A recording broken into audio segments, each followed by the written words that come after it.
Despite the constant drumbeat of noise saying that foreigners are rejecting US Treasuries and US dollar assets, the evidence continues to show quite the opposite. And not just quite the opposite, foreigners continue to buy at a record pace, driving net purchases of US government assets to new record heights. According to the latest statistics from the US government, Treasury purchases in the month of July, which is the latest figures that we have, were on net of over $40 billion, an additional $40 billion, which brings the total over the last months or so to nearly $400 billion. Again, that's net purchases against sales.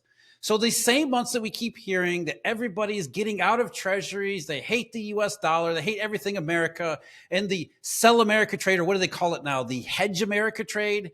It is not happening, at least in the treasury market itself. According to these numbers, foreigners can't get enough of these assets apart from these few specific months, which we can easily identify as those containing US dollar shortages. So while foreigners sold their treasuries, their reserve assets back in April, just like they had in November and December, but apart from those dollar shortage months where we see deflationary conditions across the marketplace and dollar funding conditions, apart from those specific months, they want to buy treasuries hand over fist. Now, Steve, I know you've heard you've heard the story. I mean, all year we've been hearing it for quite some time so far. You know, everybody wants to get out of U.S. treasuries, and everybody has a different theory about why that is. It's partisan politics. They don't like the Trump administration's policies. They don't like tariffs and trade wars. They're afraid of inflation and a whole bunch of other excuses beside. But the evidence continues to show exactly the opposite. Yeah, Jeff, because we continue to hear, rates need to go up. Why? They just need to go up because they need to go up because they've been down for so many decades. They can only go up. They have to go up, and they're going to go up. And yet, what do we see? This massive appetite for treasuries. People have said, look, we can't run these huge deficits. No one's going to buy the debt. Rates are going to skyrocket. The Fed's going to have to do QE. And yet, what you just said, on net, $40 billion of purchasing. That is incredible.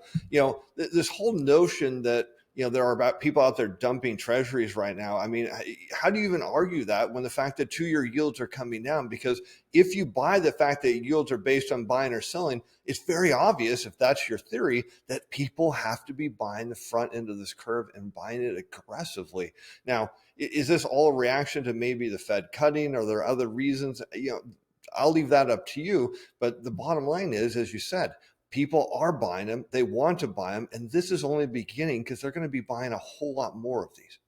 Yeah, I mean, that begs the question, right? Why? Why is there such sustained demand for US dollar denominated safe and liquid instruments? I mean, to ask the question specifically in that way is to answer the question, is that foreigners see the world is not heading in the right direction. And regardless of their political situation or affiliations, regardless of their positions on a whole bunch of stuff, I mean, in reality, and I keep saying this, you have to put your partisan politics and leave them at the door because it doesn't help, especially when we're talking about, a portfolio manager or foreign investors. It's not about politics. It's about, hey, am I going to survive the next little while? Maybe I need a little bit of extra hedge in terms of U.S. treasuries, whether that be for investment purposes, safety and liquidity, whether you're speculating that interest rates are going to go down and therefore profit, whether you need prime collateral in US dollar denominations. There's a whole bunch of reasons why, but whatever everybody says in the mainstream media about the world is rejecting treasuries, again, leave your politics at the door and look at the analysis, look at the data and the evidence, which shows, I mean, as Steve just said, just look at the charts. The charts don't show anything like the world rejecting treasuries. Instead, you have to ask yourself, why isn't everybody rejecting treasuries? What is it that they're actually in demand for? Yeah, because, obviously, as we talked about on the show, Jeff, that interest rates are a function of growth and inflation expectations. The stock market, everyone thinks, all right, it's signaling there's still going to be a boom here, that all these bad things in the economy, well, they can't be that bad. And yet we continue to see rates fall. And that is kind of the red flag here, because you look around the world, why are foreign buyers taking up so much of these? Because they see the front end of this. They're at the manufacturing end of the supply chain and saying, look, new orders are collapsing, backlogs are going away, demand is dried up. We can't keep pushing all this inventory out because we can't find anyone to buy it. So they're seeing it. You look at China, they've been dealing with factory deflation now for years. So the bond market is just telling us that, look, all these policies that are going on around the world that everybody thinks are going to, plateau this thing out and turn it around. It's not working at all. In fact, I think the risk is what the bond market's saying here, Jeff, isn't that just central bankers are wrong, which we know they're wrong and they're going to be cutting, is that we're not at a plateau here. We're just at a pause before another leg down in the economy. Yeah, it's global, like you said. It's not just in the United States. And so they're expressing that level of pessimism through US dollar assets, which makes sense because it's the reserve currency system, and therefore it's the primary safe and liquid instrument in that system. In a world where markets swing on every headline, focus matters. That's why Eurodollar University offers its one big weekly theme, a disciplined thematic analysis that you can count on. If you don't have time to go all the way to the depth of Eurodollar University's comprehensive deep dive analysis, but you want to get the next best thing, one big weekly theme is for you. Each week, we pick the one high-impact macro and market theme, and we unpack it from first principles, from fundamentals to real-world implications, so you can see the forest and the trees, drawing from all over the vast Eurodollar University library and canon. What you get with one big weekly theme is a single focused theme each week, unpacked with clarity from sources you will not see anywhere else. Data-driven analysis supported by charts and information pulled from Eurodollar University's other subscriptions and offerings, all in a simple, repeatable framework you'll use week after week. We distill the complexity into a practical, fundamentals-first playbook that you can rely on. This is not about chasing every hot idea. It's about building a disciplined routine that sharpens your judgment during these periods of uncertainty. So if you're ready to make your week count, subscribe to One Big Weekly Theme today. Visit eurodollaruniversity.substack.com or click the link in the description to learn more. You can sample the service or sign up and get started straight away. Eurodollar University, a focused approach to mastering money and macro, one thoughtful week at a time. So they look at the global economy, let's start with the U.S. economy. The U.S. was supposed to be the pillar of strength that everybody was going to depend upon. Remember, Jay Powell said all year, strong and resilient U.S. The entire global system looks a lot worse when you see the U.S. labor market starting to look like it's shedding jobs. Suddenly you say, okay, I wasn't all that constructive about the global situation before. And that was when I thought Jay Powell was right and the U.S. labor market and the U.S. economy overall was solid. Now that I see that maybe he's wrong about it, even if I don't have to go all the way in thinking that he's completely wrong, but at the very least, we have to say the U.S. situation is a lot weaker than we thought it was a couple months ago. I mean, that only raises more demand for U.S. Treasuries, which, by the way, is exactly what we're seeing in the evidence and the data. So you have to ask yourself, okay, everybody says the sell America, sell U.S. Treasury is taking place, and we can see in the prices and we can see all these various statistics that show that it's not taking place, and you have to ask yourself why that is. Jeff, we can also look to China, which I think is a great mirror of this because, recently, we've heard from the banks there that, they were buying, domestic bonds. And of course, the government came out, it's like, no, you can't do that. Rates are going to go up and you're going to have liquidity issues and we're not going to bail you out. It's just funny that Beijing was threatening the banks like that. Then rates went up a little bit. They started turning around again. And then what happened? The banks came out and said, oh, by the way, we've been buying bonds this whole time. We never stopped. We didn't sell any. Are you crazy? We've got to buy a lot of these things because we're sitting on so many distressed assets. The real estate sector is falling apart. The economy is falling apart. And you want us to lend? Are you crazy? Not a chance. In fact, we need as many bonds as we can get because when this whole thing blows up, we're going to need to sell them to raise cash. And I think that's what a lot of people don't realize, particularly the banking system, is when things go bad, and when the economy slows down, they don't want to lend. They want to buy bonds. And I think that's what we're seeing reflecting in the foreign purchases is that everybody realizes, look, the situation, we were hoping it was going to stabilize and turn around. It didn't. So what's the one asset you want to own? Well, you want to own treasuries and as many of them you can get. And that's, again, going back to the statistics, what it shows when you get into the situation where the financial volatility starts to get up there and funding conditions are not as robust as they need to be, you got to have an asset that's easily, you can sell it easily at a price that you know that you're going to get. That's what we're talking about. We say safe and liquid. That's the liquid part of it, that you can turn a bond that yields an interest rate into cash at a moment's notice without having to take a massive loss on the bond or a massive haircut on the price. So if you're in such a situation where you think there's a greater chance of going through something like that down the road. You're going to stockpile these reserve assets because you need that safety and that dependable liquidity. And as Steve just points out, the banking sector is not the only one that's looking at this and saying, I'd rather stick to government bonds given the situation as far as credit environment goes, macroeconomic environment goes, and the funding conditions on top. So let's stick to government bonds. Meanwhile, the rest of the financial system is, starting to get the sense that that's the case too. And again, outside the stock market, we'll set the stock market aside here, but the rest of the financial system, that's again also what's captured in these tick statistics. It's not just the banking sector that's buying U.S. Treasuries. These are also investment funds and portfolio managers and even wealthy investors around the world. They're buying safe assets too because maybe they have a clearer sense of where the global economy is going from their perspective.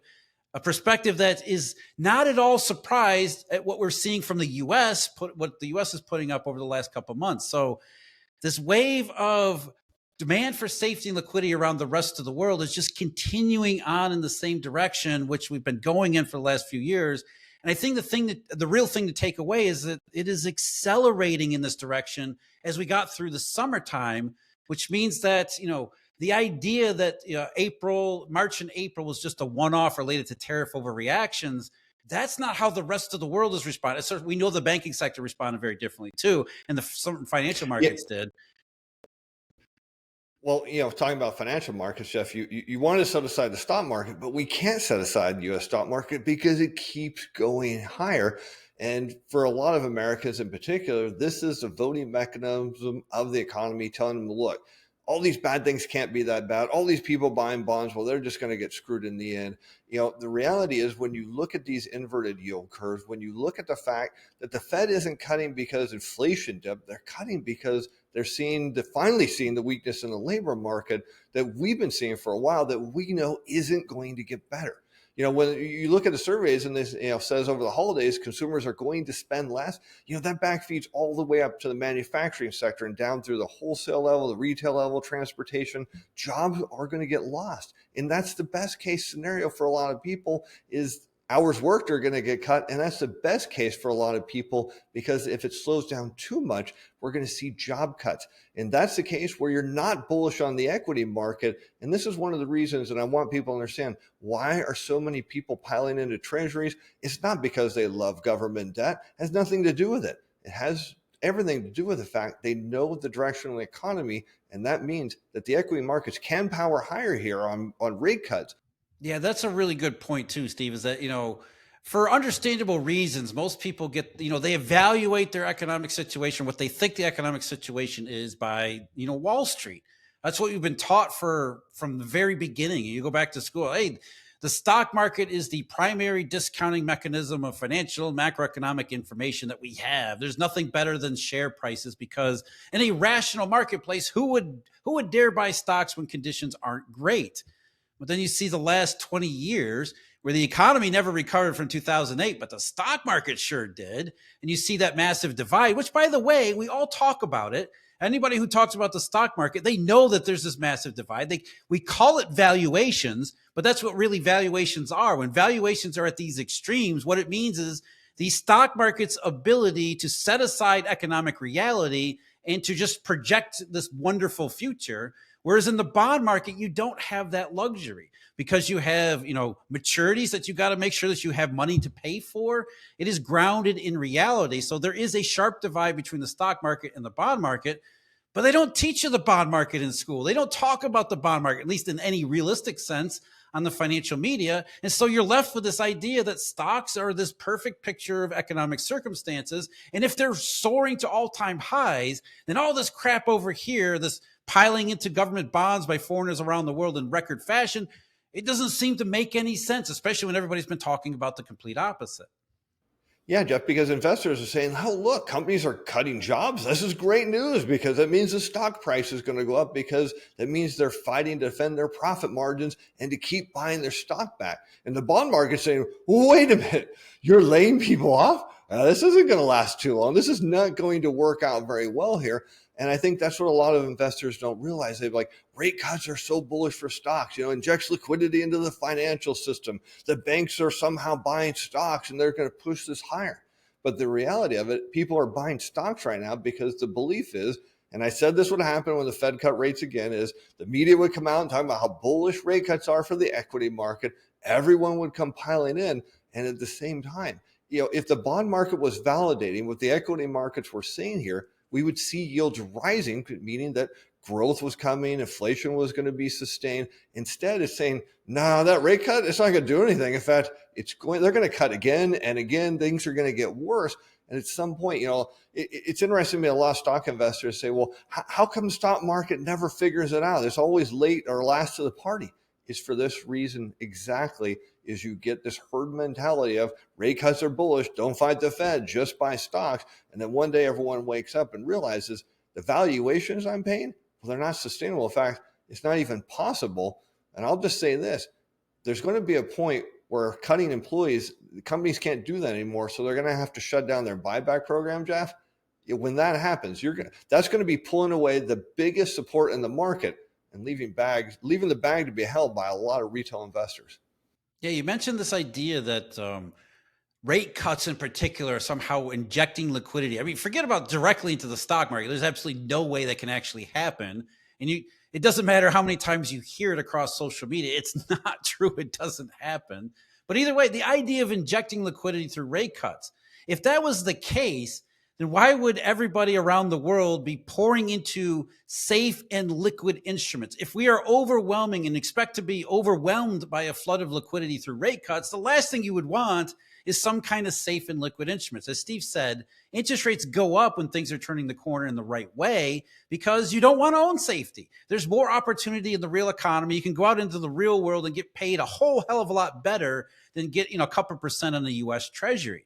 However, when you're worried about the rest of the world and think, companies are cutting jobs in the United States, that's going to spill over more than it already has to other places around the world. I don't really care about what the nominal returns might look like around the rest of the world in real economy opportunities.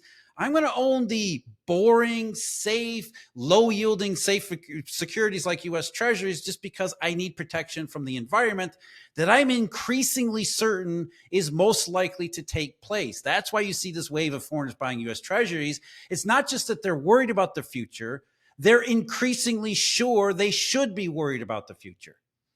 Yeah, Jeff. There was this interesting article that when it came out and talked about the Chinese banks buying all these bonds, that their comment was that, man, if rates go up, they're really screwed. And they're like, but if rates go down, and it was all in the context that rates there are very, very low, relative to the U.S. right now.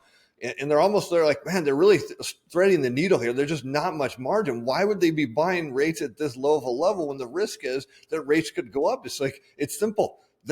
The risk that rates are going to go up is so minimal that, yes, you're going to buy all these bonds because they're literally looking at their loan books right now. And I know that's not happening quite as much as here in the U.S., but it's going to start happening. I mean, we did see, Tricolor blow up this week. So there's going to be this notion that as people lose their jobs, the delinquency rate's going to go up, which has already been rising. And that's going to turn into defaults. It's like, no wonder people are buying bonds, because the people that understand what's going on in the economy, the last thing they want to own right now is stocks at the peak. Or any kind of risk assets too. So like you said, Tricolor subprime auto loans or anything that was risky over the last several years that were, people were evaluating the risk based on assumptions that Jay Powell was right about the economy, or, China was going to turn things around and the rest of the world was going to benefit from it. All these assumptions are being not just challenged, they're being rejected. They're being outright rejected by this wave of treasury buying, again, safety and liquidity, which is the global marketplace expressing higher confidence that this is going to take place. I do want to mention there was an article talking about the record holdings of U.S. Treasury, record buying of U.S. Treasury and all that stuff from foreigners, just to show people how surprised the mainstream media is by all this. First of all, it says overseas investors added to their holdings of U.S. Treasuries in July, with the total value climbing to a record high. Again, you can almost hear the surprise in the text here. Propelled by gains in the UK and French stockpiles that more than offset a drop in China's. And by the way, the drop in China's is the official sector that is trying to maintain a stable currency. So they are selling off their US dollar assets for that reason too, not politics. So they continue. Overseas holdings of treasuries have been in focus against a backdrop of concern about foreign demand after President Donald Trump slapped tariff increases on imports from the rest of the world. Foreign funds and governments hold over 30% of U.S. Treasuries outstanding. And given all the data that you just presented and we just talked about from tick statistics, it doesn't make sense. I mean, it's completely against the narrative that they've crafted and have been selling all this time. So they finish up this article with this last sentence. Some private sector gauges have suggested diminished appetite for U.S. assets, which we don't find any evidence for. So maybe there are some foreign treasury managers and foreign reserve managers who are saying, yeah, I hate America, I'm selling my treasuries. And then they turn around and talk to their broker and say, buy me a hell of a lot more because I'm not optimistic about everything that's going on.